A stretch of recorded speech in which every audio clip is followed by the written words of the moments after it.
गुरु ब्रह्मा गुरु विष्णु गुरुदेव महेश्वरो गुरु साक्षात् परम ब्रह्म तस्मै श्री गुरुदेव नमः।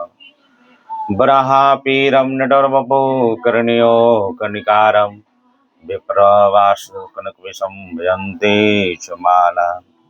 सच्चिदानन्दरूपाय विशुद्धपत्याधितवे तापत्र विनाशाय श्रीकृष्णाय नमः।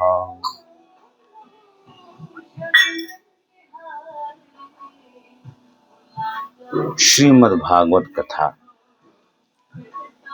कल के कथा भगवान श्री कृष्ण और रुक्मिणी जी का विवाह का चरित्र आपने श्रवण किया। भगवान रुक्मिणी जी के द्वारा प्रद्युम्न का जन्म हुआ, जो कामदेव के अवतार थे। एक समरासुर नाम के राक्षस था। उसको मालूम चल गया कि कृष्ण के जो पुत्र होंगे प्रद्युम्न, तो उन्हीं से मेरा जो है अंत होने वाला है। तो 6 दिन के प्रद्युम्न थे। तभी समरासुर बड़ा मायावी था, तो उन्होंने आया सूतिका घर में और उनको हर ले गया, चुरा ले गया। इधर नारद जी को रास्ते में मिल गया। नारद जी सब जानते थे। नारद जी ने कहा कि तुम कहाँ जा रहे हो, ये बालक तुम्हारा क्या बिगाड़ा है? करें ये हमारा जो है शत्रु है। तो सम्रासुर ने प्रद्युम्न को समुद्र में जो है डाल दिया कि ताकि बड़े बड़े मगरमच्छ इत्यादि रहते हैं उनको खा जाएंगे। तो एक मक्ष ने, बड़ा सा मछली ने, वो जो है उनको, प्रद्युम्न को खा लिया। संयोगवश समरासुर के जो क्षेत्र में जो नाविक थे, मछुआरा, उनको जाल में मछली मिल गई। वो समरासुर के रसोई घर में लेकर आए। जब समरासुर के रसोई में लेकर आए तो वहां के रसोइया के जो मेन प्रधान थी, उनका नाम था रति। जब मछली को काटा तो जब मछली को पेट फाड़ा तो उसमें से एक सुंदर सा बालक निकला। भगवान की कृपा से जीवित। वो रति ने अपने पास रख लिया, क्योंकि उनकी कोई संतान नहीं थी। तो उनको खूब पाला पोसा। 12 वर्ष तक उनका सेवा सत्कार करके 12 वर्ष तक उनकी सेवा किया। फिर उनके बाद उनका जो हृदय था, उनके प्रति वात्सल्य था, अपने पुत्र के प्रति, वो चेंज हो गया। उनके साथ ऐसा व्यवहार करने लगी जैसे उनकी जो है पत्नी हो। तो नारायण के पुत्र तब प्रद्युम्न जी ने कहा, हे देवी, आपने मुझे पाला पोसा है और माँ के समान, आपके व्यवहार में परिवर्तन किया। तब उन्होंने कहा, हे प्रभु, आप स्वयं भगवान नारायण के पुत्र हैं। समरासुर आपको सूतिका घर से चुरा लाया था। आपने मेरे पति स्वयं कामदेव हैं और मैं आपकी सदा ही धर्म पत्नी रति। जब आप 10 दिन के नहीं थे, समरासुर को हर कर समुद्र में डाल दिया और वहां एक मछली ने आपको निगल गया। उसके पेट में से मुझे प्राप्त हुए हैं। ये समरासुर सैकड़ों प्रकार की माया जानता है। इसको अपने वश में कर लेना, जीत लेना बहुत ही कठिन है। आप अपने शत्रु को मोहन और माया के द्वारा नष्ट कर डालिए। हे स्वामी, आपके संतान खो जाने के कारण आपके माता पिता बहुत ही उदास, व्याकुल है, आतुर है, दिन रात चिंता करती रहती हैं, चिंता कर रही हैं। तो प्रद्युम्न जी को परम शक्तिशाली माया महामाया के नाम की विद्या को सिखाई। फिर सम्रासुर ने चोट से सम्रासुर तिमला उठा, मानो कोई विषैली सांप से ठोकर हो। उनसे युद्ध हुआ और प्रद्युम्न जी ने उनका अंत कर दिया। इधर नारद जी के आकाश मार्ग से प्रद्युम्न और रति दोनों द्वारिका में आए। द्वारिका में जब आए भगवान के महल के पास, तो बादशाह रुक्मिणी उसी समय आ पहुंची और प्रशिक्षित दंपति के पास आ गए। उनके नेत्रों की कजारे वाणी से दिन मधुर थी। उनका नवीन दंपति को देखते उन्हें खोए हुए पुत्र को याद आ गया, क्योंकि युवा हो गए थे, 20 वर्ष की आयु हुई थी। माता रुक्मिणी के स्तनों में दूध बहने लगा। प्रेम स्नेह के कारण ये कमल नयन किसका पुत्र है?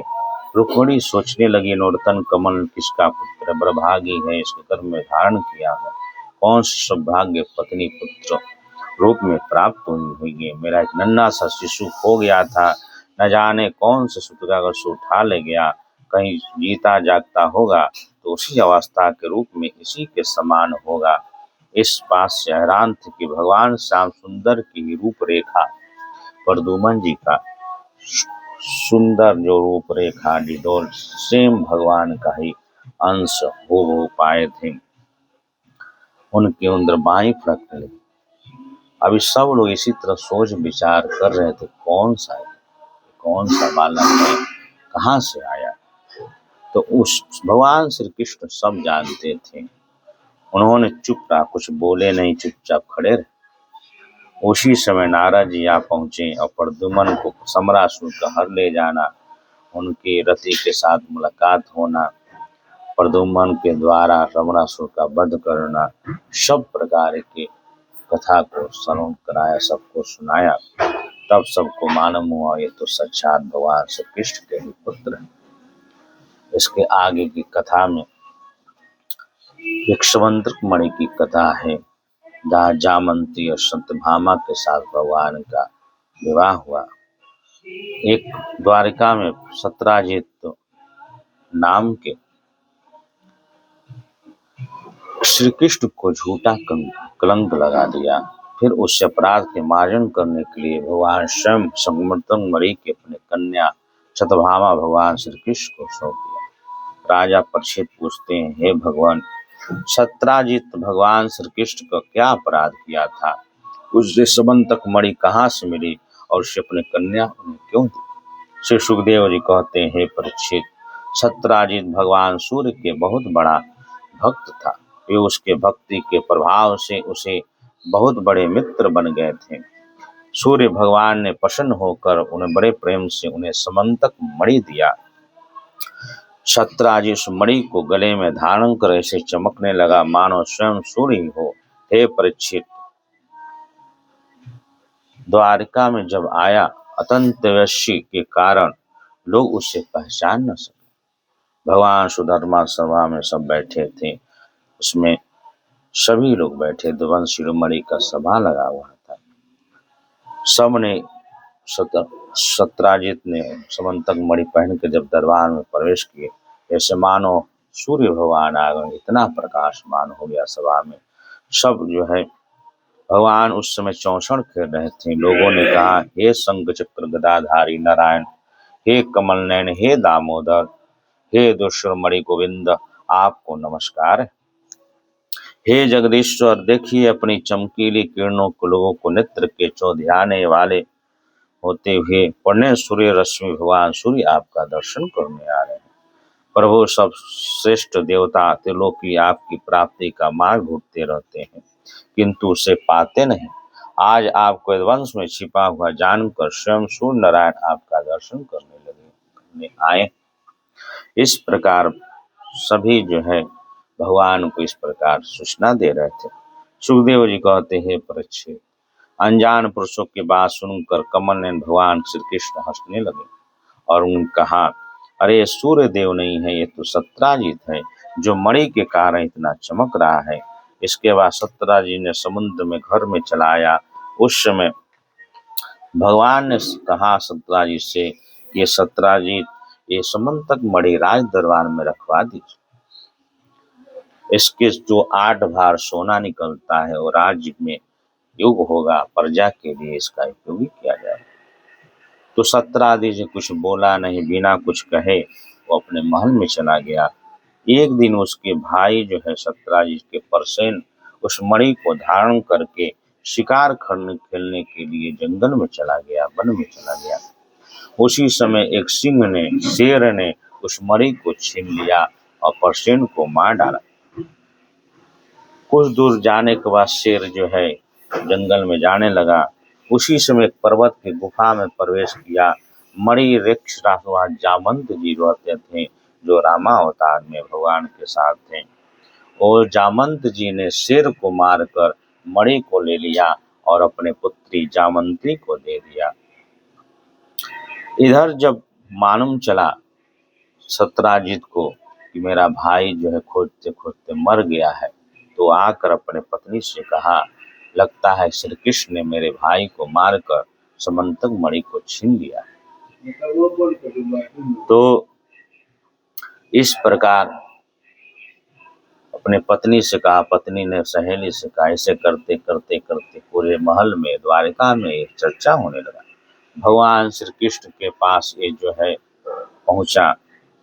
भगवान ने कहा, हो न हो, भादो सुदी चौथ का जो चंद्रमा हमने देख लिया है, इसीलिए झूठा कलंक लगता है, इसको नहीं देखना चाहिए। जो चंद्रदेव को श्रापित मिला भगवान गणेश के द्वारा। तब उन्होंने कुछ सम्मानित व्यक्ति को 10, 20, 25 आदमी को लेकर जंगल में गए। जंगल में जब खोजे तो देखे सिंह जो है मरा पड़ा हुआ है और परसेन उसी के आगे जो है पड़ा हुआ था।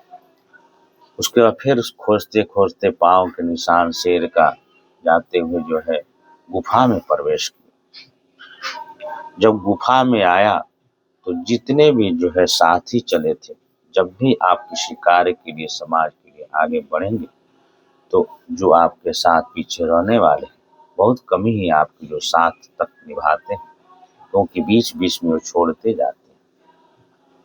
ये संसार इसी तरह आपका, जब भी आपके ऊपर कुछ कलंक लगेगा, कोई सवाल उठेगा, संसार कुछ हद तक आपका साथ देगा, अंत में आप ही को लड़ना है। गुफा में भगवान ने प्रवेश किया। उसमें मणि के कारण पूरा गुफा प्रकाशमान था। उन्होंने देखा कि एक ज्येष्ठ राज जामंत के पुत्री जो भालू के रूप में थी, वो मणि के साथ खेल रही है। भगवान ने वो लेना चाहा। जामंती ने आवाज चिल्लाने लगी, पिताजी पिताजी। जामंत ने आए और उस समय भगवान को न पहचान कर भगवान से युद्ध करने लगे। 28 दिन तक बिना कुछ खाए पिए युद्ध चलता रहा, दिन रात। भगवान ने जो है जामंत जी की मार मार कर पूरा नस नस ढीला कर दिया। तो भगवान की जो जिगरू लता के जो चरणों का चिन्ह छाती पे है, जब जामंत जी ने कपड़ा जब हटा भगवान का तो उन्होंने दर्शन किया। तब उन्होंने कहा,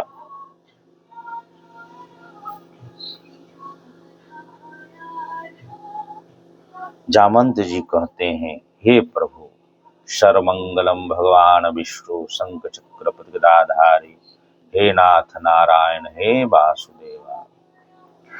मैं जान गया कि आप ही समस्त प्राणियों के स्वामी, रक्षक, पुराण पुरुष भगवान विष्णु हैं। आप ही सबके प्राण, इंद्रिय बल, मनोबल और शरीर बल है। आप विश्व के रचयिता, ब्रह्मा आदि भी बनाने वाले हैं। बनाए हुए पदार्थों में रसत्ता रूप से आप ही विराजमान हैं।